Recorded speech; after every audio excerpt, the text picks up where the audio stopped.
గతేడాది బుడమేరు వరద వల్ల విజయవాడ నగరం అతలాకుతలమైంది. అయితే ఎన్టీఆర్ జిల్లా ఇబ్రహీంపట్నం వద్ద వరదకు కారణమైన బుడమేరు గన్లను పూడ్చి సీసీ వాల్ను నిర్మించారు. తాజాగా ఈ పనులు పూర్తి కావడంతో మంత్రి నిమ్మల రామానాయుడు కీలక వ్యాఖ్యలు చేశారు. అత్యవసర పరిస్థితుల్లో ఆనాడు తాత్కాలికంగా పూడ్చిన 3 గన్లు కలుపుతూ 23 కోట్లతో సీసీ వాల్ నిర్మాణం చేపట్టామన్నారు. సీజన్ మొదలయ్యేలోగా సీసీ వాల్ పనులు పూర్తి చేశామని నిమ్మల చెప్పారు. వెలగేరు వద్ద రెగ్యులేటర్ గేట్లు మార్చి 1.8 కోట్లతో కొత్త గేట్లను అమర్చామని తెలిపారు.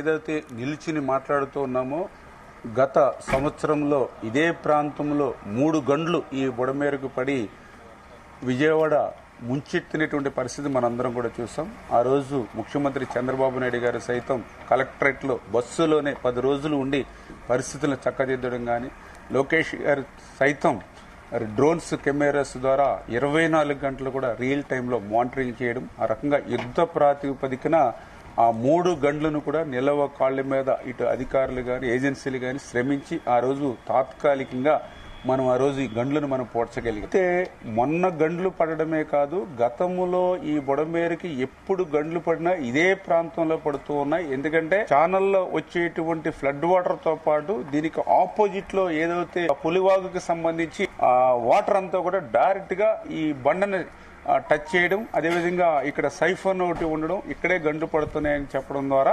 అదేవిధంగా ఈ కెనాల్కి పట్టిసీమ వాటర్ను కూడా రేపు ఫ్యూచర్లో తీసుకురావాలి కాబట్టి ఆ సీపేజీలు కూడా లేకుండా చూసుకోవాల్సిన బాధ్యత ఉంది. కాబట్టి ఈరోజు మొన్న గండ్లు పడినటువంటి 3 గంటలను కలిపి ఈవేళ 365 మీటర్ల సీసీ వాల్ని శాశ్వత ప్రాతిపదికన యుద్ధ ప్రాతిపదికన ఈ సీజన్ ప్రారంభమయ్యే లోపుగానే ఆర్థికంగా మాకు మొన్న ఏదైతే ఏప్రిల్ నెలలోనే అప్రూవల్ అయినప్పటికీ కూడా మే నెలలోనే టెండర్లు పిలిచి వర్క్ ఆర్డర్ ఇచ్చి ఇమ్మీడియట్లీ ఈ సీజన్లో మేము ఈ సీసీ వాళ్ళు పూర్తి చేయగలిగాము.